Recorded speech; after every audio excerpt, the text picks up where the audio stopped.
We're gonna fly to school each morning. We're gonna smile the entire time. We're gonna be more happy. We're gonna finally be fine. We're gonna get more calm and normal.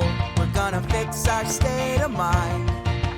We're gonna be less crazy.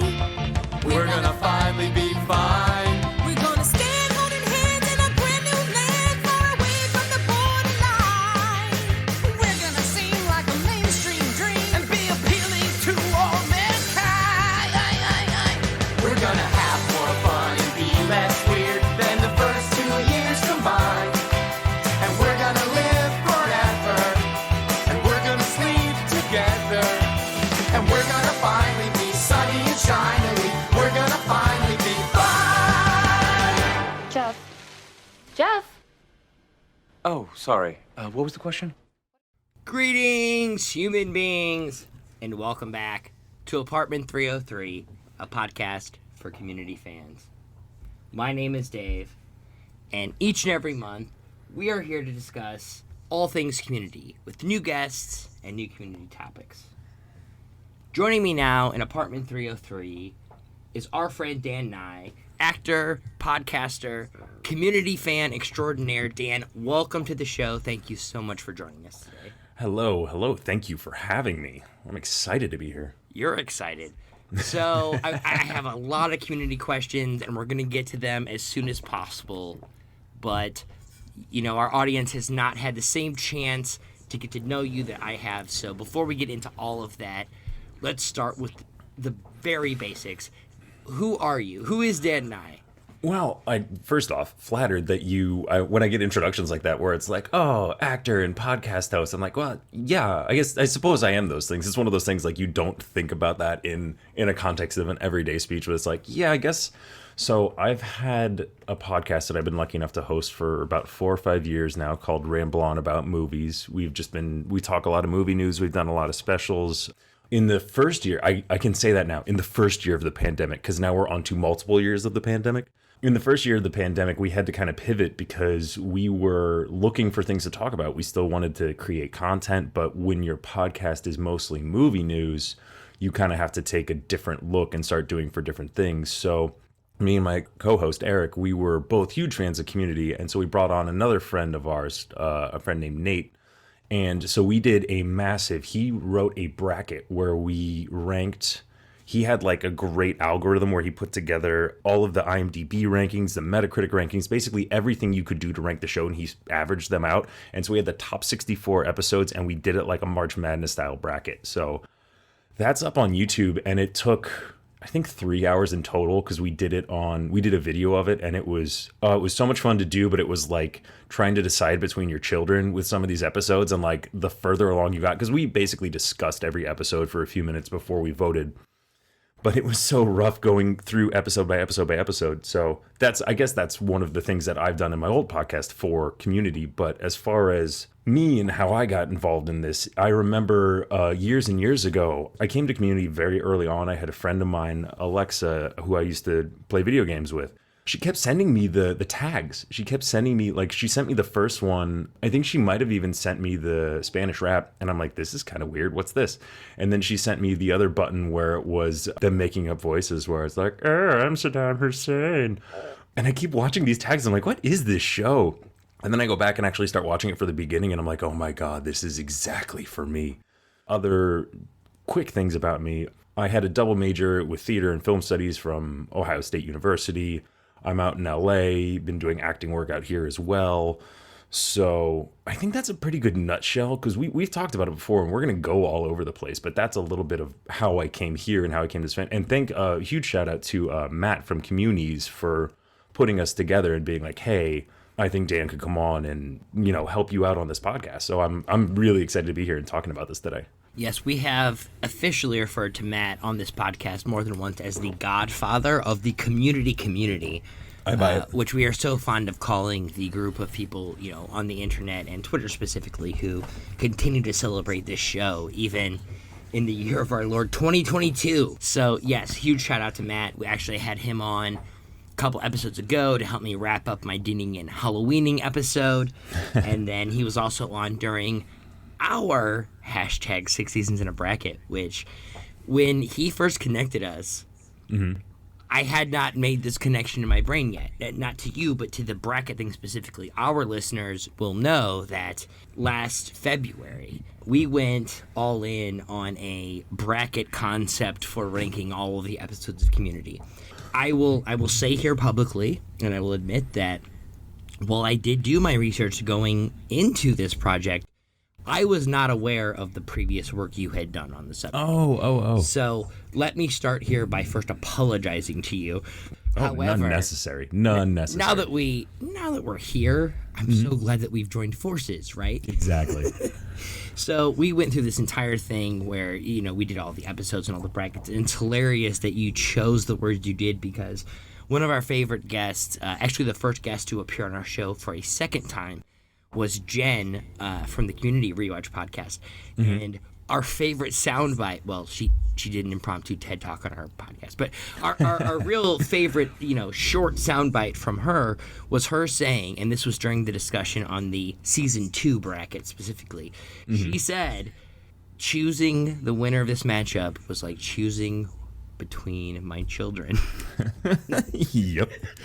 I believe it. Literally and specifically, she used those words. So you are so far ahead, or very much in pace with what we're doing here, and I'm so excited to finally have you on the show. And not to tip the hat a little bit, but going into it, I even had a little bit of those issues with what we're going to talk about today. So there's a little tease for you because it was one of those things where it's we'll get into it, but like with my 1 and 2, it was kind of like, oh, jeez. Okay, let's use that. Let's transition into the community discussion here. And before we get too far carried away into that, I've got to give you the Community 101 question here. This is the first thing we ask everyone who comes on the show. This is the first thing we get asked when we appear on other shows. In terms of the characters on the show, who do you identify with the most? It's funny, you just pitched this to me a little bit this morning, and I was like, ooh, and I had probably just the right amount of time to think about it, because I do, like, I can go into research and I can do more creative things and like really craft things, but I like how you just kind of threw this at me, I don't know, about an hour before we were going to start recording, and I'm like, probably the good amount of time. Like, we talked about that too, is like being able to have that kind of organic conversation versus like something that's too pre-planned. It came up organically. What? It came up organically. And my head's not hitting a fan, even though I am kind of tall. So everyone listening will understand that reference. Small victories. So yeah, well, and there you can talk about, I just before you said that, I'm like, I should probably say, as far as the ranking of it's not going to be the same ranking that was on the episode, but mine would be, I would have something in common with definitely the top 6, Todd notwithstanding, because he's an outsider. But no, I definitely identify. Offense taken. But it was definitely like, because as soon as you wrote it down, I have things mostly in common with Troy, Jeff, Abed, Britta, and Annie. And I wrote all those down like almost immediately. For a very long time, Troy, his character, and I love where his character arc went, because he started as a jock, but then they realized all the range that Donald Glover had and all the things he gets to do in the show. So I've been very much an athlete my whole life, but like, much like Troy, I never really let that define me, and all my interests kind of go all over the place. I could say, as far as physicality, probably closest to Jeff, but I don't have his same ego. I am tall though, so I might hit my head on a fan, so that kind of fits as well. And now I'm thinking of the amusing, I don't know if I could pull this season it comes from. I think it may be season 2, where Jeff says he's been forcing himself to be into soccer since 2003, but I am a massive soccer fan as well. Abed, I definitely share the love of TV and film, and like, for him, there's definitely more involved with that character that like I could go deeper into, but it's also like looking at the world in kind of a unique way and finding your own perspective on it.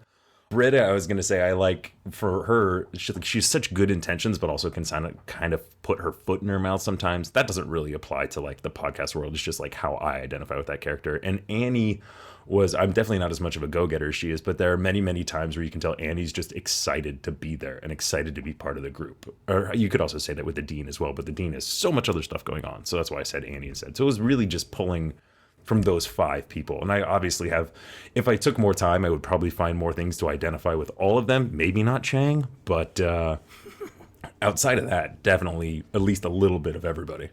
I love how you said those things specifically about Britta, because this isn't a question that I've answered on our podcast, funnily enough, because it's Yeah. one I'm always asking. But when I was a guest on the Greendale Human Podcasters show, which was a segment we shared in our anniversary extravaganza, but they asked me that question, right?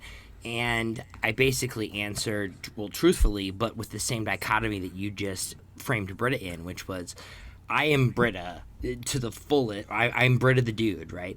However, what I said was, my heart is, I feel like my heart's always in the right place, but my execution oftentimes, right, falls short of what my heart aspires to. And I love how you hit that dichotomy specifically in your breakdown. Yeah, for sure. I definitely feel a huge kinship with that. And we will definitely get into her as a character that pops up definitely in one of the episodes we're going to talk about a lot. All right, well, let's get into those episodes, because last year when we started off our season 2 of the podcast, right, and we're not a rewatch podcast, as everyone listening to this certainly knows, right? So we're not going episode by episode with the show, but rather it was just, the second year of our podcast, so it was season 2 of our podcast. We started off by comparing all of the season opening episodes from all 6 seasons, right? And here we are a year later. Instead of what we did last year when we compared all of the season premieres against one another, what I want to discuss with you today is all of the season finales. And I want to get your perspective and your opinion on how those episodes stack up against one another. So before I completely put you on the hot seat to just start spouting out numbers, let me first ask you, what criteria did you have in your brain when you approached my challenge to rank these finales against one another? Like, how did you decide which one of these episodes was better than another one? Oh, man. Remind me when I'm done spouting off and rambling on that I want to hear your perspective as well before we go too far into it, because it's one of those things, like, looking at all of these, because, anyone listening to this and anyone hearing us talk about these episodes, they've already gone so far. And that's something I didn't mention. I've done so many rewatches of this. I've done rewatches on rewatches. I've definitely done the Abed, like, regular watch with the commentary, other commentary, regular watch cooldown. That's one of the things I loved about it, and one of the reasons a different story, but like I hold on to those physical media, like I have it both on DVD and on Blu-ray, because I don't want to I miss commentaries on so much stuff. I love hearing creators talk. Yeah. Even now you can watch Advanced Dungeons and Dragons, which is something that those of us who rely on streaming only don't have available. It is still on Prime. I will make that clear. They pulled it off Netflix, but it is still on Amazon Prime. So what I was doing, looking at all of these finales, and it was funny because as soon as you pitched it, you were like, think about all the finales and rank them against each other. I went, okay. And it kind of... What a jerk. No. It wasn't that. It was one of those things where it was like, when somebody says that to you, you already have your gut ranking. You're like, this goes here, this goes there. And mine did change. I had 2 episodes move up and down, respectively, in different parts of it. How things changed, and like even listening to the commentaries changed those things a little bit for me. And after I hear how you got to yours, I do want to say a few of these I have to push a little because of where the plot was, where the story was, and how the episodes actually ended. So some of these, we'll talk about the finales as individual episodes, which I really, really, really clearly want to do. But a lot of these are so intrinsically tied into other episodes that are possibly really around them before the premieres of the next season. But like, there are a couple of seasons you have to at least mention other episodes before you can talk about all of the finales. So that actually factored into my thing as well. And weirdly, I think I kind of dinged most of them. Yeah, well, ish. We'll get to it. I don't know. How did you come to yours, though? Tell me. I'm all over the place, obviously. So last January when we had evaluated season premieres, I was very much in the mindset of, one, how funny was the episode? Just there you go. as a one-off. And then 2, like you kind of alluded to here, how does that connect to not only the finale from the previous season, which obviously for season 1 wasn't a thing, and then how did it connect to setting up the future episodes that followed it? So that was where we were last January, and then when I came to it this time, I did very much have both of those things still in mind. And obviously, instead of not having something proceeding into season 1, we don't have anything following season 6, and I would like to start it off by inviting you to tell us your number 6 season finale, right? So I know 6 doesn't sound like a terrible rank, and when we were doing March Madness, either my version or your version, 6 is pretty solid. I mean, you're favored in the first round. But when you are ranking out of 6... sure. No, 6 is the starting point from the worst. So I will invite you to first share with us which of the 6 season finales you enjoy the least. I was a little shocked by this, and I like how you went into... I want to add on to what you were saying, because you said one of the things you were doing, your qualification was very much like, how funny is it? Weirdly, I think mine ranking had more to do with impact on me personally and impact on story. And how well, especially as finales, how well things are coming together, how well all the bows are tied, and especially given this show that we're about to talk about, and how many times I'm sure the studio came up and be like, hey, can this also double as a series finale? Because there were quite a few are times. we going to have another season? Exactly. Or is this the last episode of the series, right? Exactly. So that's why I think my number 6, my lowest, is season 1. It's Pascal's Triangle Revisited. And I was shocked. This might be my hottest take, and we'll get to my episode 5 in a minute, which is why you'll say it's a hotter take. But that's... Okay, Abed, you know spoilers don't exist in real life, right? That It is does if they're on our list. That is also my number 6, but Hey. make your case first, please. This is gonna be really funny if we You have the make same your case, list. and I'm just going to sit here and be happy while you do it, okay? This is one of the ones that actually dropped down when I did a rewatch, and listening to the commentary, they talked about how in season 1, they almost had 3 finales, which I kind of agree with, because episode 23 was Modern Warfare, was the first paintball, which is kind of the emotional finale. Episode 24 is English as a Second Language, which Chang gets outed for not being a real Spanish teacher. And then 25 is Pascal's Triangle, which out of those 3 episodes, personally, I think is the weakest, but it is also like the most sitcom-y. As far as season 1 goes, I think they do a good job of doing a sitcom finale while still being meta about it, with the whole arc of Troy just walking around with a giant cookie, eating it, realizing why he shouldn't room with Abed, at least at that point in the storyline. Why does my stomach hurt so bad? I don't understand. My relationship with Hobbit's like a giant cookie. Sorry, I will quote ad nauseum if you let me. So by all means, if I'll you ever allow need me it. to stop. I'll allow Okay. it. Continue. That's one of my strong things about anything in my head will just go back to a Community quote. But like you get the fun things with Pierce and him trying to get Troy to move in, but then it's so hinged on the Jeff and Britta and Slater relationship. Even such a great joke that Dino has where he's like, bring Conan, or Starburns, bring Conan back. Like that was in the height of all that stuff. So I remember when that was like super relevant, and like in a time capsule, somebody's going to be like, what the hell? What is that? No, I sentence remember mean? that, but watching this episode in 2022, that is lost on probably more people than it's not. Yeah. And also the payoff of the Dalmatians with the Dean going like, okay, so don't be mad, dream coming true. Like just the start of all the I was opening of happy the he Dean got to sexuality. realize his fantasies. So I'm not going to funny. lie. I was happy for him in that moment.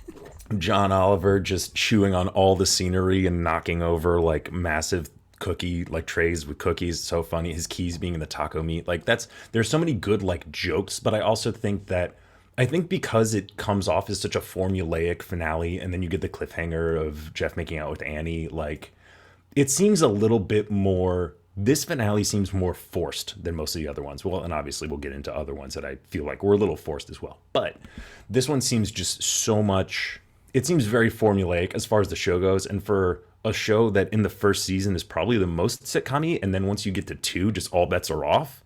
I think that's why this is at the bottom of my list. Where are you thinking? What are your thoughts about So my plan was season to 1? have you give me all 6 of your rankings and then chime in with my opinion, because as a tyrannical producer, I tend to reserve that right. You guys can't hear the whip cracking in the background. He's got like an automated across the country, just like. However, since we've agreed on our number 6, I'm going to go ahead and chime in here. I agree mostly. And my former co-host, he sent me his rankings, and this is one of the things we've always disagreed upon. He puts it number 2, I put it number 6. And my biggest complaint, and I do think this is a funny episode, not really in the A storyline, but I think the B and C storylines, the throwaway comments, the one-liners, agreed. I think they do hit a lot. And we will probably, before the end of this podcast, get deeper into why I'm not a big fan of Chang, but I think Chang's really solid in this episode. Oh, like, yeah. he's on the lesser end of his psychosis and just on the funny kind of one-liner end of his psychosis, which is where I like Chang to be, right? Put But- on less lipstick. Your mouth looked like a coin purse. I love his throwaway lines comparing Britta's lipstick from the Valentine's Day dance to the transformal dance, as it were. So anyway, all of that being set aside, the reason that I put this episode at the bottom was because even though if you're just ranking on kind of how many times did I laugh, it probably deserves to be higher. I hated how obvious and stereotypical and forced it was. One of the things I love most about Community is that his was always kind of the anti-sitcom, right? Yep.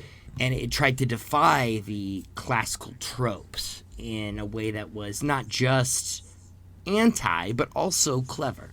And I think that in this episode, and I don't know why, I haven't interviewed a lot of the behind-the-scenes people from this episode. It feels like, from my perspective, that in that last episode, they completely sold out everything they had done the entire season on Community and just were like, okay, what do 66% of people want to see? And so, like, they brought Slater back. She hadn't been in the show for, like, 7 episodes. And I thought that her other episodes were fine. But to bring her back randomly, out of nowhere, just as a foil without any extra exposition, was really forced. And then that wasn't even the worst part of the episode for me. I think the best part of the episode was the character development with Britta, although I will say that's only relatively, right? Because she makes a really hard left-hand turn from who her character is. Like, she is this empowered, feminist, checking Jeff Winger, making him a better man, making him answer for his weaknesses, to being the worst written stereotypical female lead from 1959.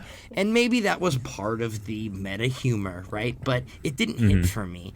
And then, as much as that was a conflict, to throw the Annie thing in at the end, and like, I know, maybe this is my most controversial Community take. I know there are a lot of people on Twitter specifically who are dedicated to the Jeff and Annie. Huge shippers, yeah. I can't even say relationship because it didn't actually ever happen. But I guess That's the why they're potential of a Jeff shippers, and- yeah. But that to me was just, okay, you've already forced this ridiculous 2-person love angle that didn't really drive with the rest of the season. And now, after all of that, and no resolution, no closure, you're going to add in this third element, which never actually gets resolved later? Like, I mean, well, and actually we'll get to that because it comes up in a later episode.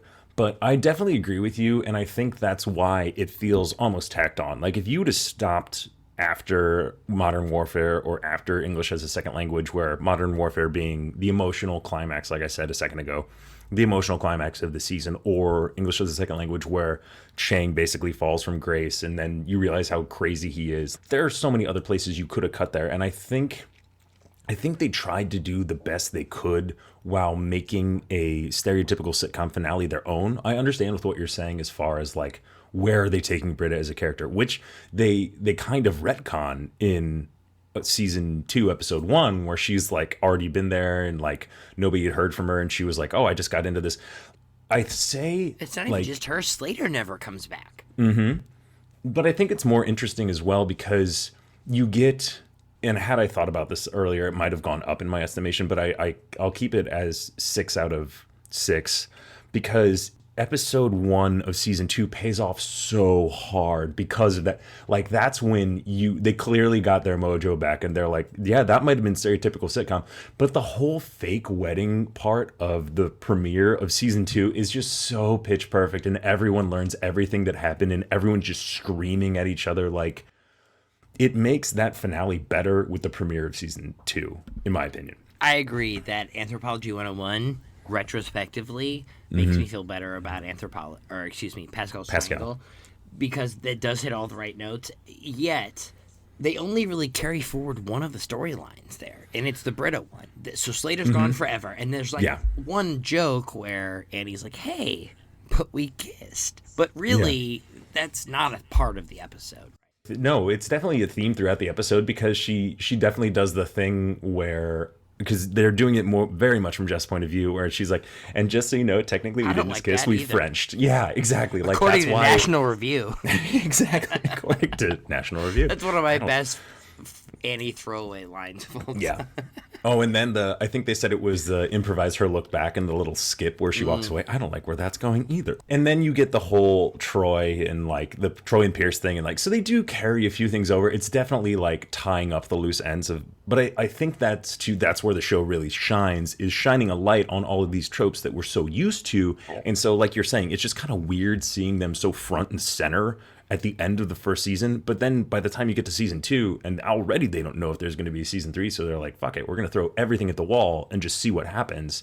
And that starts here, because you don't realize, like, we get to basic rocket science by episode 4, so they're already starting to go pretty high concept, and then epidemiology is episode 6 of season 2, so it's like, you are already so far gone, like, everything's out the window, so it's a good transition to see like where the series was and how they're shining a light on all these things and then immediately deconstructing them.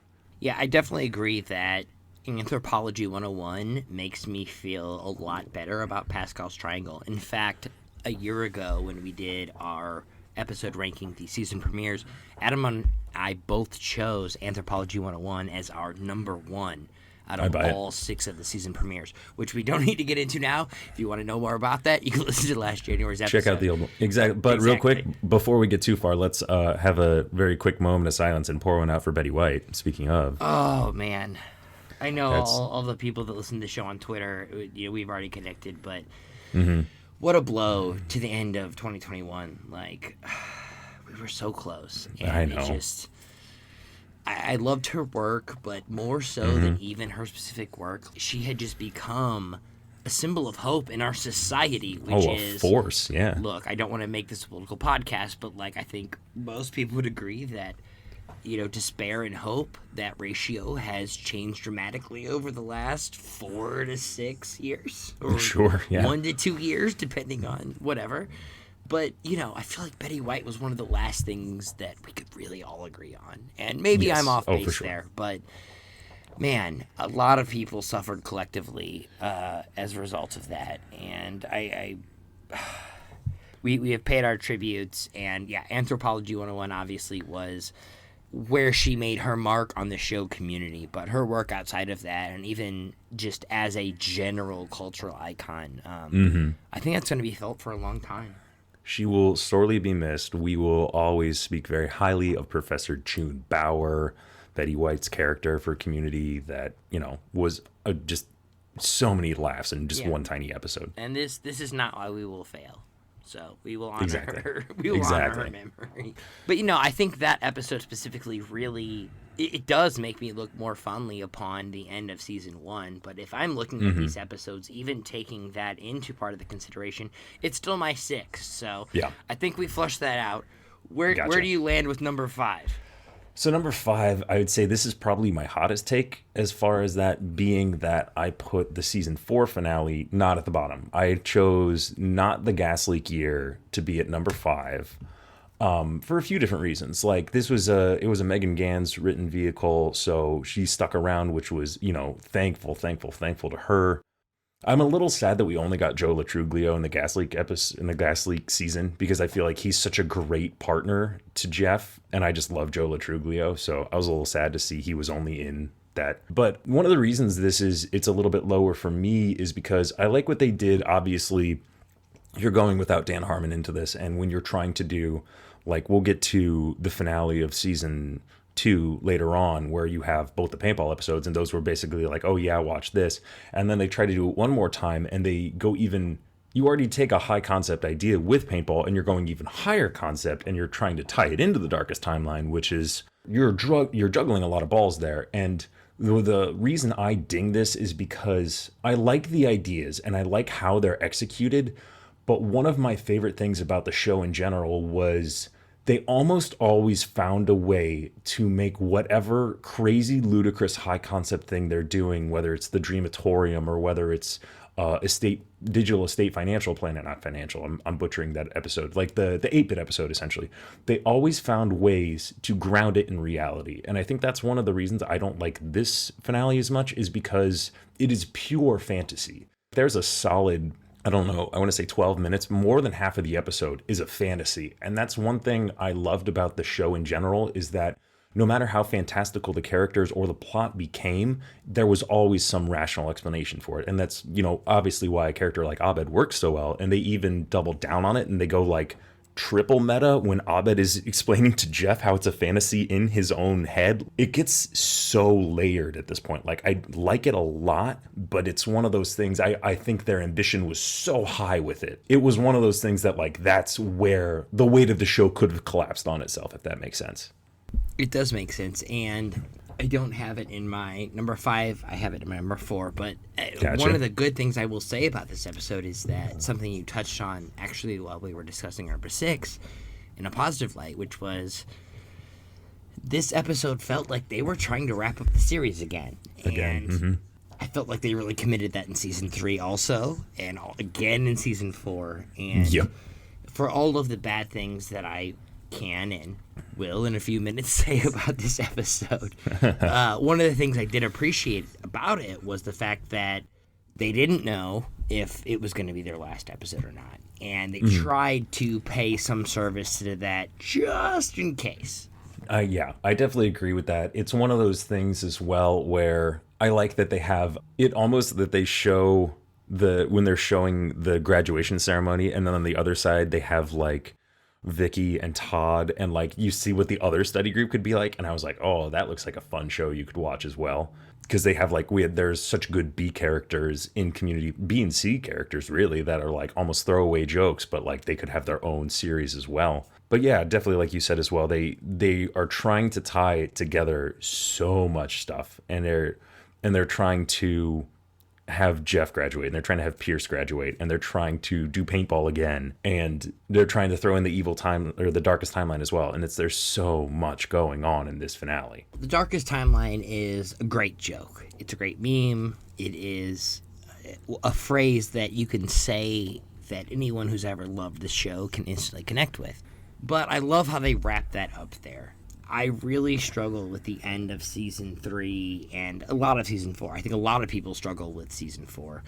But for me, it's like, the end of season 3 through the end of season 4. So to really kind of permanently be putting it into that storyline, I found value in that. Yeah, definitely. I mean, maybe depending if our rankings aren't that far dissimilar, or did you want to hang on and wait to talk about this finale, or do you just want to talk about it now since it's your 4th ranked? I want to hear your number 4. Okay, before we go there. We went both sides on the 6 because it was the same. Same, but sure. I would prefer to hear your ranking straight through and then agree or disagree with them. Yeah. I was a little surprised because, like, tying into what we were talking about earlier, I was surprised this one fell so low. My number 4 is season 2 is For a Few Paintballs More. I was surprised this was so low for me, and I think this has to do, like we talked about a little bit with season 1, is... To me, this is the quote-unquote finale, but this is one of those ones I feel like you can't talk about the finale of season 2 without talking about both of those episodes. You have to talk about Fistful of Paintballs. It's not just an issue of the premiere from the following season. The conclusion to the season was really a 2-part episode. Right? I would even push that a little bit, and you have to kind of talk about the one before as well. But the reason I say, because you get to that emotional finale as well, or you get to, that's more sitcom-y when Shirley has her baby, and it's a bottle episode. So that's a straight up, you joke about the bottle episode in season 2, but Applied Anthropology, when she has her kid in Anthropology, that's also a bottle episode. Yeah, they're just in that classroom. They're just in that classroom. They discuss things that are happening inside the classroom, but we don't see them from the viewer's perspective. They are just mentioned by the characters in the primary scene. Exactly. And Shirley being pregnant. And like I touched on earlier, where you have basically these 2 episodes for A Fistful of Paintballs and For a Few Paintballs More. They do both a Western and then they do Star Wars. This is, again, such high concept, and like, because your concept is so high, and then you have Abed being Han Solo, you have so many things going on as well. But like, this is one of the ones, it felt like this is one of the finales that they didn't feel that pressure that they had to do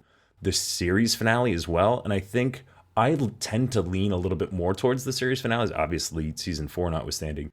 but I like pretty bows on things. I like storylines actually being tied up.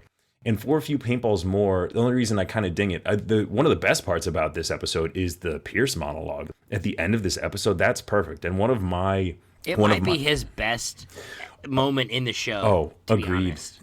This or Dungeons and Dragons, where he goes full villain. It's so rare to see him take the high road. It really pays off when he does.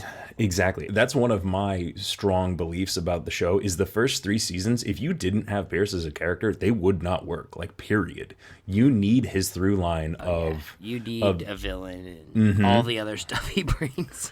That's one of the only sad things is like Chevy not understanding what they were doing with his character, because if you go back and watch in retrospect, like he brings such a dimension to the entire show, and it pays off here where he's literally full-blown villain in the penultimate episode, and then he comes through and he becomes the hero. And then they talk about it in the commentary how they have that slow dolly back from after they asked him to come back, and he goes, "No thanks, I'm through with you guys." And then I think it was digital. I don't think they had a real pain fall, but like the fact that they do that and it doesn't break the tension, like it's such a great, you think it'd be funny, but like it's almost more emotional that they're all so invested in what he's just said to them that they're like, they can't break the focus. So that's why I was shocked that it was just so low, because that's the only, and like I said before, where my rankings go is like where more or less all of the characters, because this is kind of all versus Pierce, and that's the big storyline.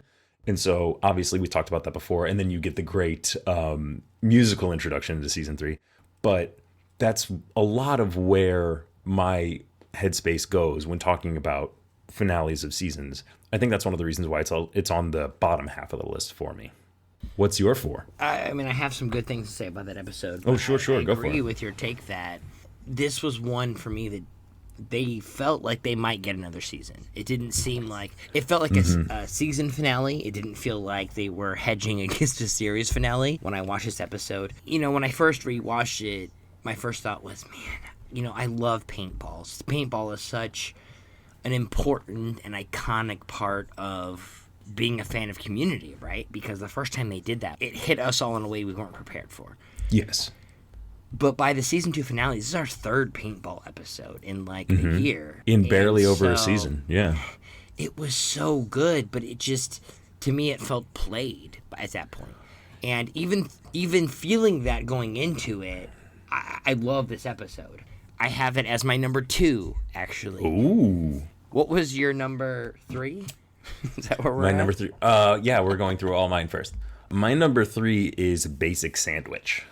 Is the season 5 finale. And this is another one. This is the one that made it to the highest of maybe those 2-part finales or the episodes that I felt like couldn't stand 100% on their own. Because Basic Sandwich ties up a little bit of the quick storylines from Basic Story, which is where they quote unquote saved Greendale, and then you had Ronald Muhammad come and appraise the school, and then they decide to sell the subway. I think only season 2 can compare insofar as you're saying. I think that the penultimate episode really needs to be considered in terms of the finale, even more so than the following season's premiere, if that makes sense. Well, yeah, because it's, if you don't, like I went straight back into Basic Sandwich, and it's them coming up, because I think Basic Story ends with Jeff and Britta deciding to get back together, and then they're about to sleep together again in the study room, and then they're broken up by Abed, the Dean, and Annie being like buried treasure. The premises, storyline wise, in Basic Sandwich are introduced in Basic Story. Exactly. And this is very much, maybe without the exception of one, maybe the most sitcom-y, but I also, the way they use Subway, I have so much more respect for Subway as a company because of how they throw their name into sitcoms, how they throw their name into here, how they throw their name into Chuck, and how they don't even care. They're just like, here, take our product placement, do what you will. Anyone can cut a check, but like at least they're taking the one extra degree of effort to try to engage with the other end, right? Oh, for sure. Like they're going so far as to be like, even if we don't understand what you're trying to accomplish creatively, we can appreciate enough that you have a following and that we can support the creativeness of what you're doing. But as far as Basic Sandwich go, I think it makes it a little bit happier. And I think it almost makes it up this high because you get callbacks to Dave Matthews Band. You get a great guest star arc, like I say arc, but it's really small, of Chris Elliott as Dean Russell Borchert. You get the more tease of the Jeff and Annie, which is they talk about in the commentary about how Is that Chris Elliott? it is Chris Elliott as Russell Borchert. I thought it was Hank Azaria. No, it's Chris Elliott. Oh for my sure. God, I'm tripping balls. I'm learning everything today. This is fantastic. It's one of those things that like I liked the Stones, and one of the reasons this is my 3 is because like this does give a pretty bow to everything. You see Chang with diamonds in his mouth at the end, which is hysterical, but also I love the straight up fourth wall break that Abed goes, where it's like, we'll be back for season 6, and that's canon, and literally looking directly into camera, and Annie's like, what are you looking at? I He's just like, literally what? just Nothing. tweeted that line right before we started recording because I was so inspired during my rewatch of the finale. And that's I think that this one is, whereas in season 1 you had too much sitcom going on and not enough community in there, I think this is a better balance on the other side, where this feels like just enough community, because of course they would go for like a hidden treasure. Of course it would come together very conveniently, but then there would be more challenges, and Jeff's like, oh yeah, well, we call that Wednesday, or like I think the dean says that. But Community is a show full of silly adventures, right? And that is one of the best reasons that I love this show. But this episode specifically feels like just this old school travel by map, Muppet style, find the treasure adventure. And I didn't get those warm fuzzies during some of the other finales. yeah, so where'd you have this one? Pretty high, probably Oh, higher okay. than other people. Probably closer to your rankings than what I would expect the masses to say. But yeah, there are definitely people out there who connect with this episode. And, like I said, it's in the middle for me as well. I'm a big fan of it. I think in terms of season 5 episodes, it's definitely in the top tier for me. I was thinking about a hang glider. Like, it's so ridiculous. It makes me so happy. All right, you keep thinking. Give us your number 2. My number 2, and this is where this was the other shakeup I had. So I have left. I have season 6's finale, and I have season 3's finale. And those are my 1 and 2. And before you asked, and you were like, hey, let's talk finales and let's talk about all that.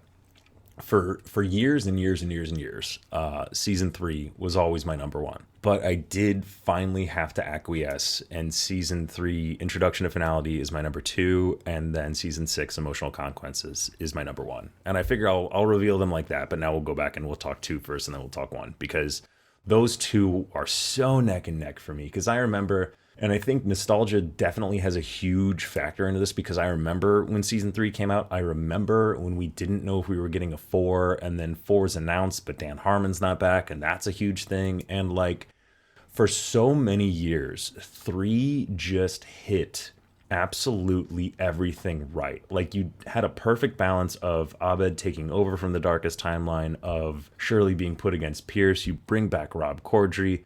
And then one of the things that like I'm literally sitting here with goosebumps just thinking about, like, Jeff's speech to end the episode, where if you go back and play them one after the other, where he talks about basically being a good person is a good thing to do, and how it's a foil, almost the exact opposite from the pilot. Like, it's written so well and it's executed so well that it shakes off the darkest timeline. It even gets Pierce to be a better person. Like, the booyah part of the good person, I could take or leave. But the fact that you're even seeing character growth with him, and like you also get the B storyline with the Truest Repairman, which is some of the funniest things ever, and Hal Rudnick screaming at the top of his lungs about the rules in the subchamber is so funny.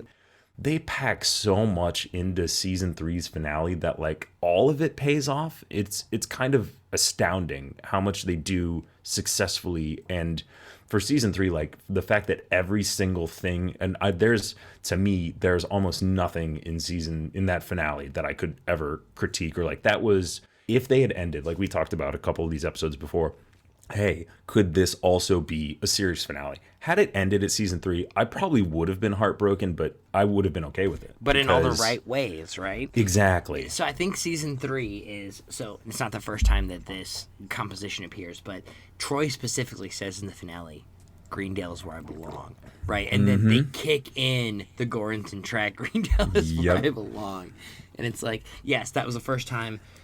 We didn't think there was going to be a season 4. I mean, I certainly didn't, and my wife didn't, and none of my friends did. Yeah. So I appreciated very much that they tried to give it at least the emotional wrap up, if not necessarily all of the intellectual wrap up one could have desired. But, you know, the bar for wrapping up television narratives is pretty low these days. So I think that still passes when you're having something most of the as modern near tests, yeah. when you're having something as near and dear to so many people as this was, I feel like to hit all those, to jump through all those hoops, to thread that needle so successfully. And this is also, we talked about other episodes. This is one of the, like, it could have been so hard to do this episode after the first Chang Dynasty, after that Ocean's 11, because that was such a big, high concept episode. But then you ground it right back down, but you also still have the little bit of ludicrousness that, like, Troy actually calls out, put him in that labyrinth of infinite ice. He's like, no, he killed someone. Take him to jail. I love how Troy reconnects the crazier parts of the arcing season 3 narrative back to reality in that episode specifically. You know, historically, I've been very much not a fan of the back half of season 3. Like, season 3 has some of the best episodes. You know, it hits some of the we're fighting if you don't all-time like highs here. that back half of season 3. Digital back estate half- planning, come on. It's the Chang narrative specifically Okay. that I struggle with, and as a result, you know, I always knock all of those episodes down. But during this rewatch, I didn't just rewatch the season finales. You know, I tried to do the penultimate episode. We're fighting. Those are some of my favorite episodes with Law and Order I'm and really ooh, excited to see this. Like I said, back half, but we will return to this topic, I promise. Of course. But no, I like how even in the last 2 episodes, they really did try to ground all of that and bring it back to the A narrative, as it were, right? And really reconnect with the main characters. And it's so crazy that they did this whole episode and they really prepared us for that to be the end of the series. And then that was only half of it. Yeah. I mean, season-wise, like, the last 3 seasons didn't have as many episodes as the first 3. But, you know, the end of season 3, that's only half of the season finale. So Yeah, that's true. There was actually, like, we all felt like it was over, but there was actually a lot more community that happened after that. So I think if you go pure content, if you're going with pure number, we're probably 2/3 of the way through, because I think the other ones In you number of only episodes, get, yeah. in number of episodes, I think we went from we're- like 25 to like 13 a season. So Exactly. we're about half size for the last 3. yeah. So that brings it to my Yeah. last one, which is Tell us all about your number 1. and that's what I was most shocked by, that season 6 took over as my favorite finale, because I think it was for like all those reasons I said. Like, 3 was just so near and dear to my heart. Like, I felt like they threaded all that needle, but what they do with 6, and I just thought about this today, where they bring up 6.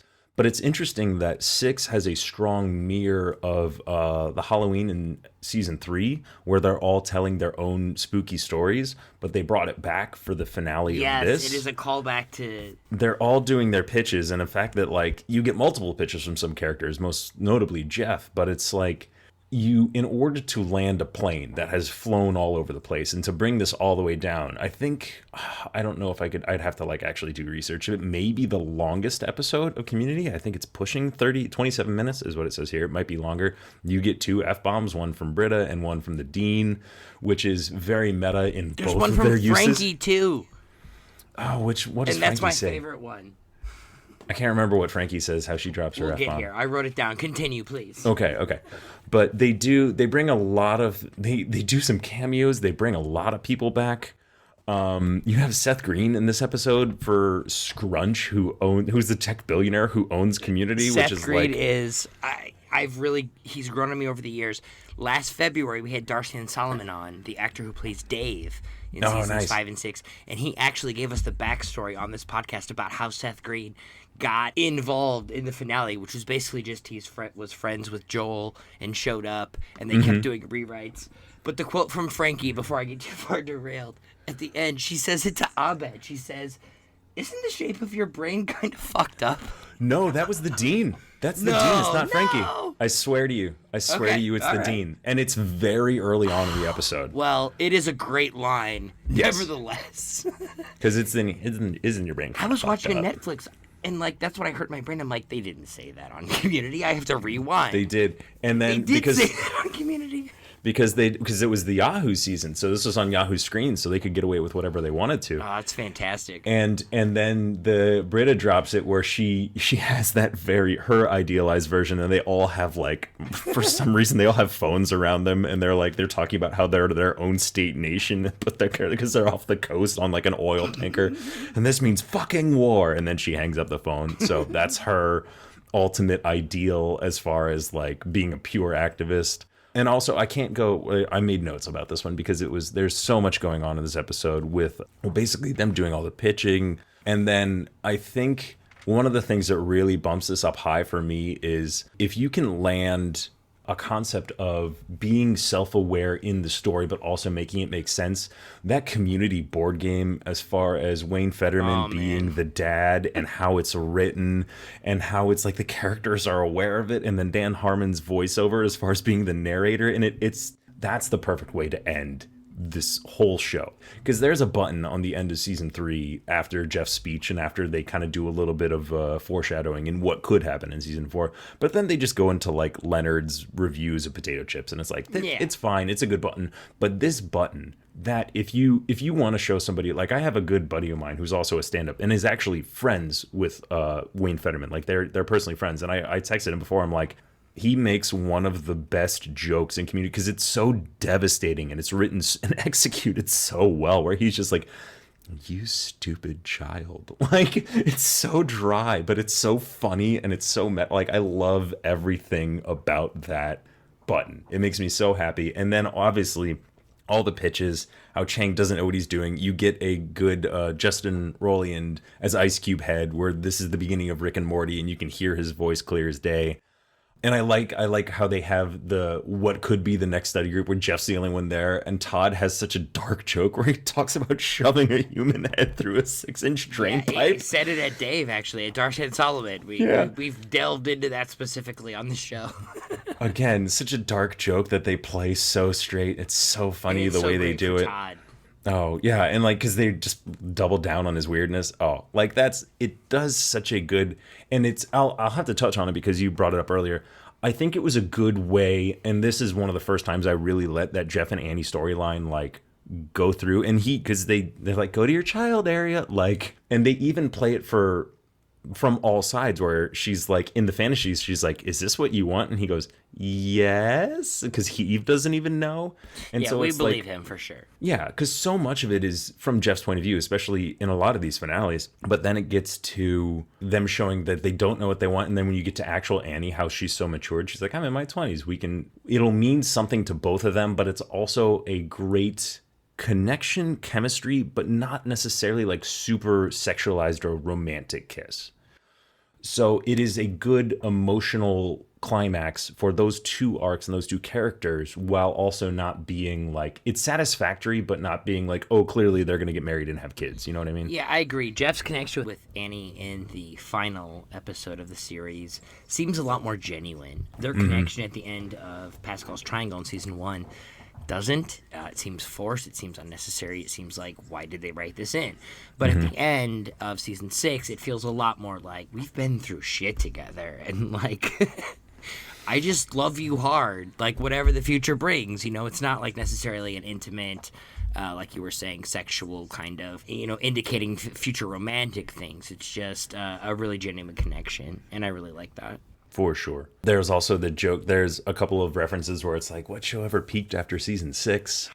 And then the Which ones does he name? One of them is Seinfeld, and I he names agree with that hard. Friends, Simpsons, Seinfeld, and South Park. Okay. But that might also have to be another podcast. Just based for on sure it that would. comment. But it's also so funny that like Jeff and Annie do jokes about the Marvel Cinematic Universe and how many people. Too soon. But it's so great because it's when it comes out. Hold on, when did this aired in 2015? So you had some movies, but the full on community, Not where we are today. Yeah, the full on Community MCU crossover. That's actually something that Eric and I talked about, where it's like, we firmly believe if a one-armed lawyer ever showed up and was played by Joel McHale in the MCU, then it's confirmed, because they already have so many other characters and actors who have popped up in the MCU. So it's so great. These boring ass Marvel movies. I'm sure that internet fans would overwhelmingly enjoy it. Oh God, yeah, that would despite my personal opinions. it would make me so happy because you had Danny Pudi and Jim Rash and Ken Jeong It and would Yvette give Nicole us Brown. a lot to talk about. For sure. Oh yeah. sure. And especially listening to the Scrubs rewatch podcast where they've talked about a lot about Cougar Town, because you have the shared Bill Lawrence universe, which includes Cougar Town, and we know Cougar Town and Community are in the same universe. Clearly, and so yeah. then you can go further and do Community, MCU, and the Bill Lawrence verse. So there's so many layers. It's one of my favorite Troy lines from the Dreamatorium episode. I didn't get Inception. Okay. But I love all of this, but let's try to find a solid foundation again here. So Sure. you said your opinions. Remind me and our listeners, just for the sake Sure. of sanity and recapping here, from 6 to 1. So my number 6 was season 1's finale, Pascal's Triangle Revisited. My number 5 was season 4, Advanced Introduction to Finality. My number 4 was season 2, For a Few Paintballs More. My number 3 was season 5, Basic Sandwich. My number 2 was season 3, Introduction to Finality. And my number 1 was season 6, Emotional Consequences of Broadcast Television. And we've talked a little bit about your list, so now We did. at least- I got really involved. There's at the nothing wrong 6 with that. With Pascal's, and that I've really been trying to hold back in the meantime. So now we go. Then what's your 5? Because I know you've talked about it a little bit, but we're in general, I would say our lists really match up heavily, and my Mm-hmm. listeners will know that I do not discuss these types of rankings before a show with someone because it's so much why, more fun. Why spoil the fun, right? yeah, exactly. Even though sometimes it's led us to an episode where I've agreed exactly with other people, and that's not the most exciting. And we're pretty close, but there are a few points Yeah. of disagreement. So at the bottom, we're on the same page. I've got Pascal's at 6, and then, well, maybe not. So I have the season 3 finale at my number 5. Oh, my heart. Go on. Yeah. Well, and so for me, and then I have Advanced Finality above that, right? At my Okay. 4. And so in my mind, I very much consider those two episodes in the same mindset, even though, if you asked me season 3 or season 4, like, no one would say season 3, right? There's a reason that it's jokingly referred to as the gas leak here, but I thought In season 4, you mean? Yes, I thought the season 4 finale felt very similar to the season 3 finale to me, both in terms of strengths and weaknesses. It did good kind of wrapping up what was going on at the time. It also didn't feel like they thought they were going to get another season, so they tried to do, what we've discussed was more of kind of a meta wrap up. But I really want to get into the top 3, and really, Okay. I think 2 and 3 is the thing, because going into this, so Emotional Consequences of Broadcast Television ended up winning our bracket out of all the episodes from seasons 4 through 6. So Okay. not just being the best finale, but being the best episode of all the back half of the show. Gotcha. And unlike Remedial Chaos Theory, I was like, yeah, I know everyone, I know that's the opinion, but like, do I really feel that in my heart? And I rewatched it, and I was humbled. Like, and I can't even put my finger on it. Like, Emotional Consequences has it. It is my number 1. We are on the same page. As much as season 6 is, well, it's not my least favorite season, but, it's in the bottom 3. It blows me away that this finale is almost universally acknowledged as a great episode. And I feel like it's not even so much about the stuff that it did, because it did a lot of great things. It hit a lot of the emotional notes. But I think it also avoided a lot of the pitfalls, the things that I didn't like about the other episodes. Like So- what was this avoiding that you found lacking in the other ones? So everything below it. My number 2 was Paintballs, and like I did kind of mention earlier, I love that episode. I think it's a great episode. I love that that's one of the few times Pierce gets to actually be the real hero, and not just the comic relief. I enjoy that episode, but the fact that it is the 3rd paintball episode, just for me, doesn't carry the gravitas that the series finale does, right? So as much as I love that episode, like, it's got to come in below Emotional Consequences. And then I had Basic Sandwich number 3. No, we're the same there then, yeah. We are, but I feel like that's not a popular opinion. So I think in terms of our number 3, we're very much on the same page. I don't think that's the way that the masses at large feel, from my limited Twitter perspective. Season 5 in general, and even the finale specifically, tends to be downgraded, but I'm a big fan of it. You know, for me, it doesn't quite have the just iconicness of the season 2 finale, and it doesn't hit as hard emotionally for me as the season 6 finale. But when I go back to season 5, I think that's one of, if not the best episodes. Like, you know, I've mentioned the Muppets. I just, in terms of season 5, maybe it harkens to what we talked about. You know, the episodes that preceded it, the episodes that followed it. But I do think that in general, people are lower on that episode than it deserves to be. I agree. I think it's funny how the commonality that we did have were our 6, our 3, and our 1, and then everything else was like very jumbled around. So, yeah, for sure. I'm glad we agreed on the 6. I think they were still finding their footing, and we also have, it's one of those things, we also have the advantage of hindsight. Like, this is all rose-tinted absolutely. glasses. Like, we can look, it's easy for us to look back on something that, like, and I think I said Emotional Consequences, that was aired June 2nd, 2015. Like, we're talking about this coming up on 6.5 years later.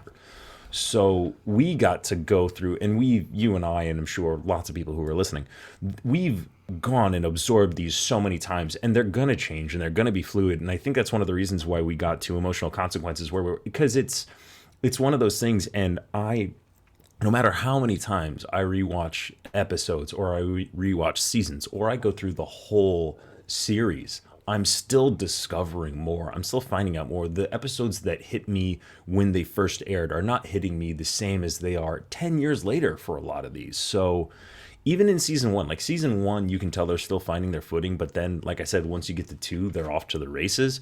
And you were spoiling a little bit of your brackets. I'll spoil a little bit of the one that we did, what it came down to. And I was kind of shocked by, because you did it by seasons. We did it by like individual episodes and like seeded them by the high. Obviously, Remedial Chaos Theory goes all the way through. It was number 1 seeded.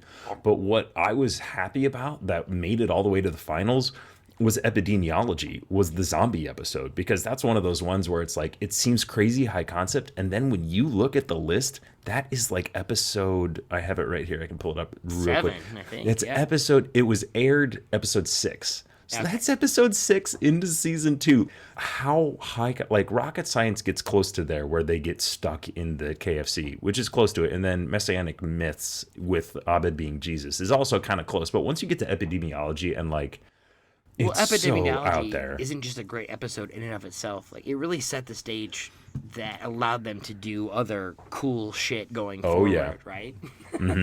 For sure. So, and that's what, like, it made me happy that made it so high and so far, because it's like, and then you hear about all the stuff behind the scenes where it's like, to clear the ABBA music, Dan Harmon had to pay for it personally, and it was like the day of the episode being aired. Okay. That was like, We got how- like 6 years of Daybreak. I'm willing to make the trade.